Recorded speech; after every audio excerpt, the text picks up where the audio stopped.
Merci à Instant Gaming qui sponsorise la vidéo. Instant Gaming est un site de clés en ligne où vous pouvez acheter des jeux moins chers, c'est le site que j'utilise afin d'avoir de grosses réductions. Actuellement il y a un concours dans le lien de la description où vous pouvez tenter de gagner le jeu de votre choix, marquez juste votre jeu et cliquez sur participer. Bon courage à tous et bonne vidéo. The Marvels est dans les salles de ciné depuis quelques temps et on peut dire qu'il a clairement pas l'engouement habituel d'un film du MCU. Et pour cause, le film s'est pris une ignorance presque totale du public dès les premières bonnes annonces. La cause, probablement le fait que Captain Marvel, le personnage incarné par Brie Larson, soit détesté. Faut dire que le personnage avait déjà une réputation de merde en comics et en vrai, c'est pas pour rien. Car Captain Marvel, bien qu'elle ait des histoires bien sympas, on la retient surtout comme étant la meuf à l'origine de la Civil War 2. Beaucoup de gens l'ont connue avec cet event et elle était très mal écrite. Elle est quand même à l'origine d'une guerre qui aura causé la mort de Rhodey, de Hulk, et a même foutu She-Hulk puis Tony dans le coma. Tout ça pourquoi? Parce qu'un nouvel inhumain pouvait prévoir l'avenir, enfin un avenir possible, et Carol comptait s'en servir pour faire justice de manière préventive. Et dans le MCU, le personnage est pas plus apprécié. Dans son propre film, elle semble rouler sur tout le monde sans vrais obstacles et elle est pas spécialement agréable à suivre. Elle est pas très expressive comparée à un Iron Man ou un Doctor Strange. Elle est aux antipodes de ce que les gens apprécient. Et puis bon, l'ensemble de son film est vraiment pas remarquable. Elle passe juste après Black Panther et Infinity War, donc en vrai, c'est assez chaud. Dans Endgame, elle ne fait rien à part combattre Thanos. Et je pense que beaucoup en attendaient du personnage. Faut dire que c'était le personnage qu'on teasait après Infinity War. La solution contre Thanos. Tout ça pour un film aux F tiers et un rôle mineur dans Endgame. Hautaine, antipathique et inutile, c'est les adjectifs utilisés par ses détracteurs. Et bien que j'apprécie pas le personnage dans le MCU, je trouve ça ouf que certains gros cons se permettent même d'insulter l'actrice pour ça. Même elle se trouve détestée. Pourtant, c'est pas le seul de Marvel, et que ce soit en film et surtout en comics, il y a vraiment bien pire qu'elle. Carol est loin d'être la seule à avoir eu son lot de haters parmi tous les personnages du MCU, et même des films et séries Marvel en général. L'un des premiers auxquels je pense, évidemment, c'est le Deadpool de Ryan Reynolds. Enfin, pas celui des films Deadpool, celui du film X-Men Origins Wolverine. Là, il y a vraiment rien qui allait. Genre, regardez-moi cette gueule! Et en plus, ils ont rendu muet le perso, dont l'intérêt principal, c'est ses blagues et comment il pète le quatrième mur. Ah, et puis ses pouvoirs, là, c'est n'importe quoi. La vision thermique de Cyclope ou la téléportation, bon, ok, c'est très bizarre. Mais des sabres en adamantium qui lui sortent des mains à la Wolverine?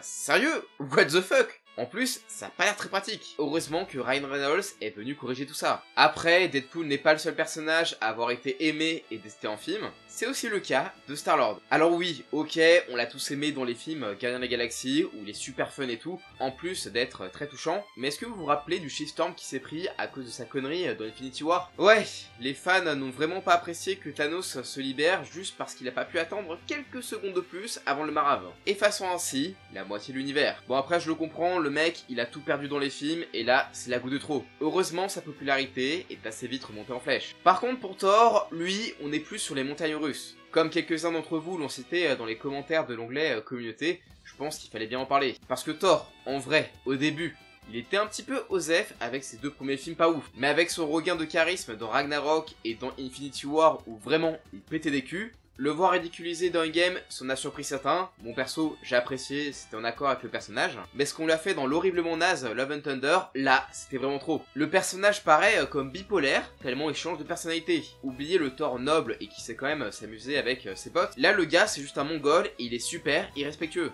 Et avec le recul, même l'acteur a détesté son rôle dans le dernier film. Genre, il s'en est rendu compte quand des enfants ont défoncé son film. J'espère vraiment qu'ils vont faire mieux pour le 5 et sans Taika Waititi. Et comment parler des personnages détestés en live sans parler de la fameuse She-Hulk? Bon, en vrai, on va pas retirer sur l'ambulance. J'avais déjà un petit peu fait une vidéo sur le sujet où je vous montrais à quel point elle était mieux en comics. Mais bon, là, fallait vraiment parler. Un perso faussement féministe insupportable qui se permettait de donner des leçons à son cousin qui, a priori, n'a pas souffert dans sa vie autant qu'elle, parce qu'être une femme, c'est plus dur qu'être pourchassée à l'international par l'armée dirigée par le père de sa meuf, tout en ayant un trouble de l'identité. Puis bon, cette fin de série, mon dieu, le personnage, il était juste insupportable. Au lieu de se battre contre un monde injuste pour avoir un monde meilleur, histoire de faire changer les choses, elle résout tout grâce à un Deus Ex Machina. Pourtant, il y avait moyen de faire un truc intéressant avec cette série, avec le côté juridique des super-héros, les relations entre Jen et Bruce, ou en ayant eu un brisage de quatrième mur plus pertinent, comme dans le comics,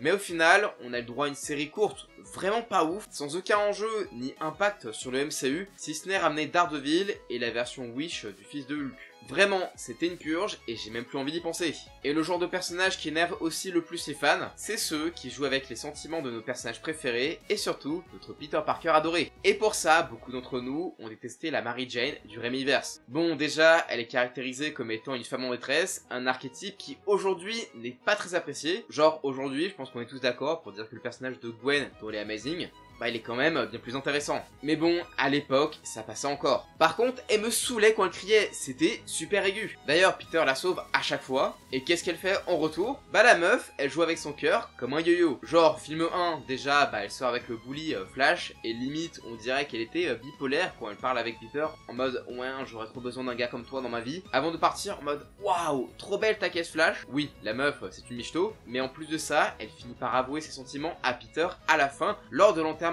de Norman, le père de leur meilleur pote, avec qui il sortait il y a même pas une semaine. Sauf que Peter, lui il est pas bien, et puis bon, il est plus en mode grand pouvoir, grande responsabilité, et il lui dit no. Résultat, bonjour monsieur l'astronaute, fils de J. Jonah Jameson, et pété de thunes d'ailleurs, et quand Peter et Mary Jane se mettent enfin ensemble, au premier coup de mou, hop, rebelote, un bisou avec Harry. Leur relation était tellement détestée qu'on était pas mal de personnes à vouloir que Peter finisse avec Gwen Stacy, ou encore la meuf qui faisait des cookies. Bon après, Peter était pas tout blanc non plus dans la relation, mais dans tous les cas, c'était toxique.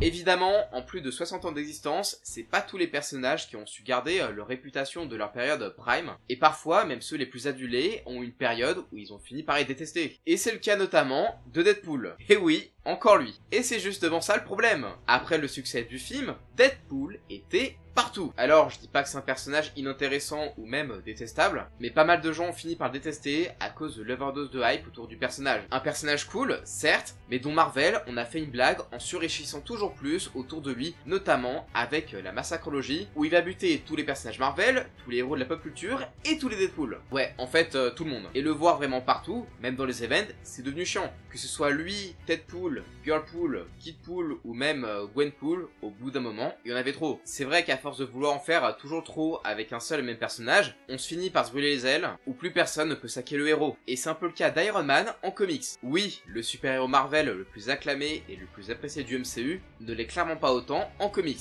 J'ai déjà fait une vidéo où je disais que le personnage n'était pas une masterclass en bande dessinée, mais pendant une période, il était carrément détestable. Déjà, il a créé la première Civil War en voulant forcer les héros à dévoiler leur identité sous peine de prison. Un event où il força Spidey à le suivre, ce qui foutra indirectement May dans le coma avant de provoquer One More Day. Dans cette première Civil War, les héros étaient chassés comme des criminels, et il a même utilisé un clonotor en tant qu'arme. Et faut aussi qu'on parle de son rôle chez les Illuminati. Vous savez, le club de connards dont j'ai déjà parlé ici, et qui fait des trucs sympas comme envoyer Hulk dans l'espace ou détruire des univers pour sauver le leur. Tout ça sans parler de sa guéguerre avec Peter, que ce soit pour MJ, pour le mentoring de Miles, ou pour son concours de beat avec Parker Industries. C'est un personnage qui a toujours pris des décisions de manière très pragmatique, que ce soit avant la Civil War, après, ou même dans les films. Mais pour le coup, le personnage est moins attachant, qui n'a pas le charisme de Robert Downey Jr. Et en plus, il a eu le mauvais rôle lors de la première Civil War. Tony Stark, ça a toujours été plus ou moins connard, mais là, ça a été poussé à l'extrême. Et ce n'est pas le seul membre des Illuminati à s'être attiré les foudres des fans à cause de ses actes égoïstes, puisque c'est également le cas de ce bon vieux Reed Richards. Reed, c'était bien le stéréotype du mâle blanc cis hétéro des années 60. Déjà, il suffit de voir comment il traitait Suzanne. Genre, ok, à l'époque, le sexiste, c'était tristement banal, mais la gifler, franchement, c'est pas bien du tout. Sinon, pendant la Civil War, c'est lui qui a créé l'horrible prison dans la zone négative, pour ceux qui allaient contre la loi d'enregistrement des super-humains, et c'est aussi lui qui a créé l'horrible clonotor. Comme Tony, il a fait de la merde en tant qu'Illuminati, et quand, après les Secret Wars, lui, Suzanne et leurs gosses étaient occupés à recréer le multivers, il a laissé la chose et la torche humaine penser qu'ils étaient morts. Ouais, sympa le pote. Et enfin, comment parler de super-héros détestés en comics sans parler de Hank Pym, alias Ant-Man. Un Ant-Man qui a toujours eu des problèmes d'identité, surtout en Yellow Jacket, où il était si coléreux qu'il insultait et même a battu sa femme avant de péter un plomb contre un ennemi en pleine bataille, allant jusqu'à être jugé et viré des Avengers. Et ça, il a si mal pris qu'il a créé un robot en adamantium dont lui seul connaissait le point faible, qu'il attaque les Avengers et qu'il revienne en héros en étant le seul à pouvoir l'arrêter. Comme quoi la création d'Ultron, ça lui avait pas suffi. Ultron d'ailleurs, qui est vraiment la pire connerie qu'il ait jamais faite, comme vous le savez grâce à cette vidéo, et qui aura fini par conduire à sa mort en 2015. Mais j'ai aucun doute qu'il va revenir un jour, comme la plupart des personnages importants. Hank Pym, c'est vraiment un personnage très problématique, puisqu'on le retient surtout pour avoir battu sa femme, et encore plus dans l'univers Ultimate. C'est pas un personnage que tu souhaites vraiment mettre en avant, même si bon, en vrai, c'était cool de le voir apprendre de ses erreurs, et d'essayer d'être quelqu'un de meilleur par la suite. Donc en vrai, c'est pas étonnant qu'il ait ultra lissé dans le MCU. Avec ce personnage, on rentre vraiment dans la crème de la crème des personnages détestés et détestables. Tu sais, c'est le genre de personnage qui nous donne des petites envies de meurtre pour avoir osé faire du mal à notre héros préféré de la maison des idées, Spider-Man. Et ouais, faut pas faire du mal au seul super-héros auquel on peut tous s'identifier, sinon tous les fans vont se vénérer. Vous pensez que la MJ du Raimiverse est la seule à avoir brisé le cœur de Spidey? Vous êtes loin du compte. Notre King des Kings, lui, le cœur de Peter, il en a fait des confettis. Et si vous êtes un peu près à jour des comics Spider-Man, vous savez de qui je parle. C'est bien entendu le fameux Paul. Mais avant ça, un peu de contexte. On vient de finir la série de comics de Nick Spencer, qui est très appréciée pour 3 trucs. Expliquer One More Day, l'événement où Peter donne son mariage à Mephisto contre la vie de sa tante. Il a également annulé l'horrible Sin Past, qui, pour rappel, est l'histoire où on apprend que Gwen, elle a cut Peter en couchant avec Norman Osborn, ce qui fait qu'elle a eu 2 gosses avec lui. L'histoire existe toujours, mais Spencer nous révèle qu'en fait c'était un prank de Mysterio. Gwen et Norman Osborn ont donc jamais couché ensemble. L'honneur de Gwen est sauvé. Et enfin, grâce à Spencer, Mary Jane et Peter peuvent enfin se remettre ensemble. Leur couple est plus fort que jamais et ça promet de durer. Faut dire que c'était quand même les 2 events les plus détestés et Nick Spencer a su balayer tout ça. Sauf que par la suite, Zeb Wells est arrivé. Il nous pond en arc Beyond bien à chier, foutant Peter dans le coma, juste assez longtemps pour foutre en l'air la vie de ce pauvre Ben Reilly, vous savez, le clone de Peter Parker. Tout ça pour le ruiner encore plus dans un event Dark Web vraiment sans intérêt. Mais là où Zeb Wells est le mal incarné, c'est lorsqu'il reprend la série Amazing Spider-Man, du coup le comics principal de l'araignée, et rend la vie de Peter encore plus misérable qu'avant. Tout le monde le déteste, et même Mary Jane, alors qu'ils ont été en couple juste avant. Et là, on voit son nouveau mec, Paul, avec 2 enfants, une fille rousse et un garçon brun. Et alors là, tu te demandes, mais comment c'est possible, sachant qu'aux dernières nouvelles, ils étaient encore amoureux. Et bien Zeb Wells a ramené un vieux vilain useless et oubliable, qu'il avait d'ailleurs lui-même créé en 2008, pour bloquer Mary Jane dans un autre univers où le temps s'écoule plus vite que dans le nôtre, et où elle se retrouve seule avec uniquement Paul. Paul, ce gigachad capable de faire apparaître et disparaître sa musculature de The Rock d'une page à l'autre, bah c'était littéralement le seul mec de l'univers frais et dispo pour elle, pendant que le pauvre Peter, dans notre monde, il s'est mis à dos à tous ses potes pour faire en 2 spies une machine pour retrouver et sauver Mary Jane. Mais trop tard, car non seulement elle s'est mise avec ce Paul, mais en plus, comme par hasard, ils sont tombés sur 2 gosses abandonnés qui sont leur portrait craché et qu'ils ont adopté. Alors, pour la défense de Mary Jane, ça faisait 4 ans, alors que pour Peter, ça faisait un jour. Mais quand même, ça fait mal. Et là au moins, vous avez eu tout le résumé directement, mais nous, les lecteurs de Spider-Man, on a dû attendre 11 mois pour savoir ce qui s'était passé. Pendant 11 mois, on pensait qu'elle lui avait fait des enfants dans son dos. Et l'éditeur, il joue de ça, il me cherche en mode « Voici l'arc narratif que tu attendais tant ». Alors que, non en fait, c'est juste de la merde. En tout cas, j'espère que ça va être annulé, mais vraiment très très vite. Genre Mephisto, en fait, il a voulu prank encore une fois Peter. J'en sais rien, mais j'en peux plus. Mais du coup, là, je vous raconte la suite. Pendant que Mary Jane, elle vit sa best life de daronne avec Paul, une fois de retour dans le monde normal, Peter, lui, il a une vie misérable. Tous ses potes le détestent, même Tante May lui parle plus trop. Il se fait exploser par tous ses ennemis street level, alors qu'il est censé les foudroyer, et il essaie de se remettre avec Black Cat. Ça marche, mais après il se fait têche parce que s'il essaie pas de la forcer à devenir gentille, c'est qu'il aime pas vraiment. Sérieux Zeb Wells? T'as réussi l'exploit de bousiller la relation de Peter avec Mary Jane, mais aussi avec Felicia? Ah, je suis heureux que Gwen soit morte, au moins tu pourras pas la toucher. Rendez-vous compte que ce Paul, il est tellement détesté, que lorsque Peter, il est possédé par la folie du bouffon vert, genre c'était un méchant bien méchant avec le costume noir, on était tous contents de le voir se jeter sur Paul, et on attendait qu'une chose, c'était qu'il le fume. On voulait qu'il crève, on était en mode do it. Do it. Alors que normalement, c'est censé être un moment déchirant où Peter il attaque ses proches. Mais là, on en avait rien à foutre. On voulait juste qu'il tue ce putain de Paul. Et franchement, j'aurais kiffé. Paul, c'est vraiment la quintessence de tout ce que les fans de Spider-Man n'aiment pas. Un élément perturbateur dans la relation Peter-Mary Jane, avec pour seul but de soft reboot Spider-Man encore, et le tout avec un personnage sans background et sans but qui est juste placé là pour foutre la merde. Rendez-vous compte que Paul, on nous l'a présenté en mode tiens, c'est le nouveau mec de Mary Jane et en fait, oh, ils ont des gosses ensemble. Encore une fois, je vous le rappelle, on a dû attendre 11 mois avant d'avoir l'explication derrière ces gamins et comment Paul il est arrivé là. Et dans le reste du comics, il se passe rien. Je lis dès qu'il y a un nouveau numéro qui sort et à chaque fois, je me fais du mal. Vraiment, c'est une vraie torture. Et le pire, c'est que je sais même pas si c'est la faute de l'éditeur ou du scénariste, vu que l'éditeur a déjà dit qu'il préfère un Peter célibataire. Mais à mon avis, c'est un peu des deux. Que le comics reste quand même très mal écrit, et c'est fou comment tout le monde semble détester ce run. Et ça, je le vois autant sur Reddit que sur Twitter. Et honnêtement, dans la tête des fans, et pour le coup, je suis assez d'accord, ce run a rejoint Sin Pass et One More Day dans les pires histoires de Spider-Man. Et finalement, le pire ennemi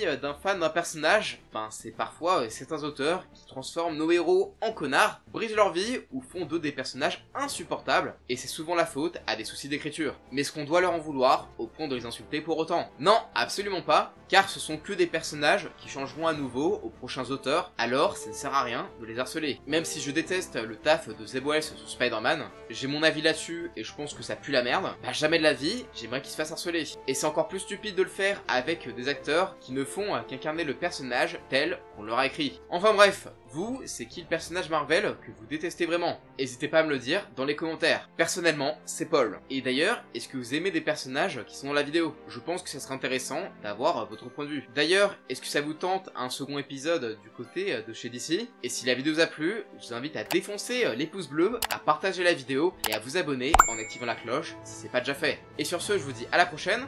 Ciao!